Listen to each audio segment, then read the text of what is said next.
पहले मैं दिल्ली के बेटे, दिल्ली के इतिहास में सबसे लोकप्रिय मुख्यमंत्री अरविंद केजरीवाल जी, आम आदमी पार्टी के नेता, मेरे बड़े भाई और राजनीतिक गुरु अरविंद केजरीवाल जी का धन्यवाद करना चाहती हूं कि उन्होंने मुझ पर भरोसा किया और मुझे इतनी बड़ी जिम्मेदारी सौंपी, दिल्ली के लोगों की देखरेख की जिम्मेदारी सौंपी।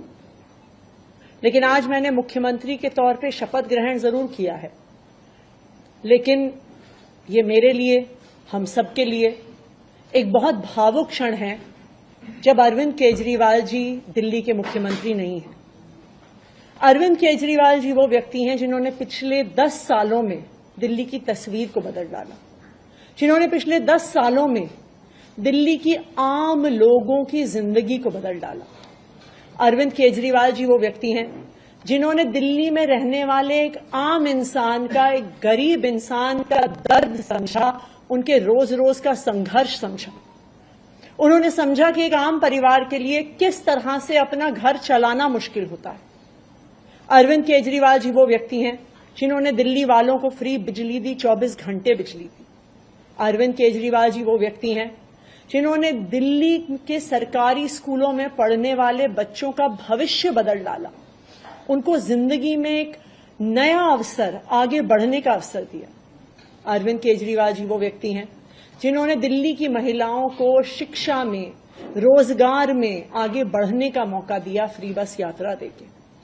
अरविंद केजरीवाल जी वो व्यक्ति हैं जिनकी वजह से आज दिल्ली के लोगों को अपने परिवार के सदस्य का इलाज करवाने के लिए अपने गहने नहीं गिरवी रखने पड़ते, अपने घर नहीं गिरवी रखने पड़ते, क्योंकि सरकारी अस्पतालों में अच्छा इलाज होता है। तो जब अरविंद केजरीवाल जी दिल्ली के मुख्यमंत्री नहीं रहते तो ये हम सब के लिए एक बहुत मुश्किल और एक भावुक घड़ी। आज क्यों अरविंद केजरीवाल जी दिल्ली के मुख्यमंत्री नहीं हैं? क्योंकि भारतीय जनता पार्टी की केंद्र सरकार ने अरविंद केजरीवाल जी के खिलाफ षड्यंत्र रचा, उन पर झूठे मुकदमे लगाए, उनको इन झूठे फर्जी मुकदमों में गिरफ्तार किया, उनको 6 महीने से ज्यादा जेल में रखा, उनको तोड़ने की, उनको दबाने की हर संभव कोशिश करी।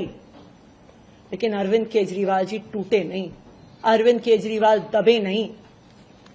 अरविंद केजरीवाल जी को सुप्रीम कोर्ट ने जमानत दी, एक ऐसे कानून में जमानत दी जिसमें पीएमएलए में जमानत मिलना लगभग असंभव होता है, और सुप्रीम कोर्ट ने ना सिर्फ उन्हें बेल दी, बल्कि बेल देते हुए केंद्र सरकार के मुंह पे तमाचा मारा और कहा कि अरविंद केजरीवाल जी की गिरफ्तारी एक दुर्भावना के तहत हुई थी। ये कहा कि केंद्र सरकार की एजेंसी सीबीआई, ईडी पिंजरे में बंद एक तोते की तरह हैं जो सिर्फ अपनी मालिक की आवाज में बोलती हैं। हो सकता है कि कोई और नेता होता तो उनके लिए अदालत का यह फैसला काफी था और वो तुरंत जाके मुख्यमंत्री की कुर्सी पर बैठ जाते। लेकिन अरविंद केजरीवाल जी ने इस देश की राजनीति में एक ईमानदारी और नैतिकता की मिसाल कायम करते हुए मुख्यमंत्री की कुर्सी से इस्तीफा दे दिया। उन्होंने कहा कि मेरे लिए सिर्फ अदालत का फैसला काफी नहीं है, मैं जनता की अदालत में जाऊंगा, और जब तक दिल्ली की जनता मुझे नहीं कहती कि मैं ईमानदार हूं, तब तक मैं मुख्यमंत्री की कुर्सी पर नहीं बैठूंगा। मुझे नहीं लगता कि इस देश के इतिहास में या शायद इस दुनिया के इतिहास में ऐसा कोई नेता रहा होगा, ऐसी ईमानदारी और नैतिकता की मिसाल रही होगी जो आज अरविंद केजरीवाल ने देश और दुनिया के सामने रखी है। अब हम सभी दिल्ली वालों को मिलकर एक ही काम करना है, अरविंद केजरीवाल जी को फिर से फरवरी में होने वाले चुनाव में दिल्ली का मुख्यमंत्री बनाना है। अगर दिल्ली के लोग अरविंद केजरीवाल जी को दिल्ली का मुख्यमंत्री नहीं बनाते तो जो फ्री बिजली आज दिल्ली वालों को मिल रही है, भारतीय जनता पार्टी अपना षड्यंत्र रच के उसको खत्म कर देगी। जो सरकारी स्कूल अरविंद केजरीवाल जी ने सुधारे हैं वो फिर से बदहाल हो जाएंगे, मोहल्ला क्लिनिक बंद हो जाएंगे, अस्पतालों में इलाज बंद हो जाएगा, महिलाओं की फ्री बस यात्रा बंद हो जाएगी। तो 2 करोड़ दिल्ली वालों को मिलकर फिर से अरविंद केजरीवाल जी को दिल्ली का मुख्यमंत्री बनाना है।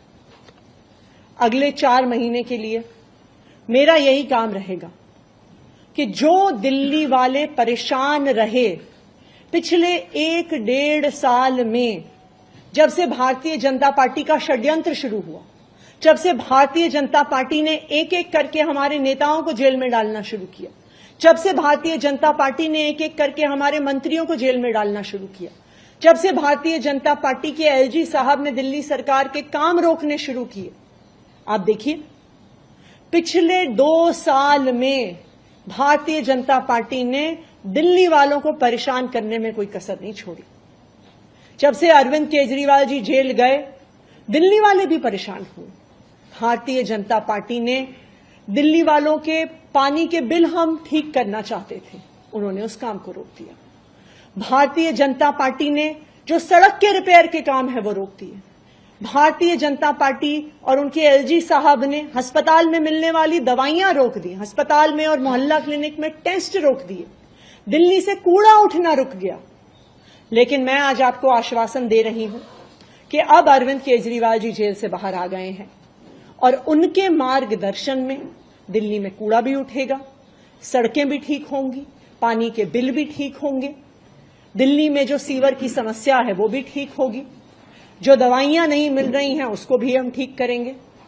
मैं दिल्ली वालों को यह आश्वासन देना चाहती हूं कि अब अरविंद केजरीवाल जी जेल से बाहर हैं, भारतीय जनता पार्टी का कोई भी षड्यंत्र हम सफल नहीं होने देंगे। Thank you. For exclusive and insightful videos, subscribe to our new channel ABP Live Premium.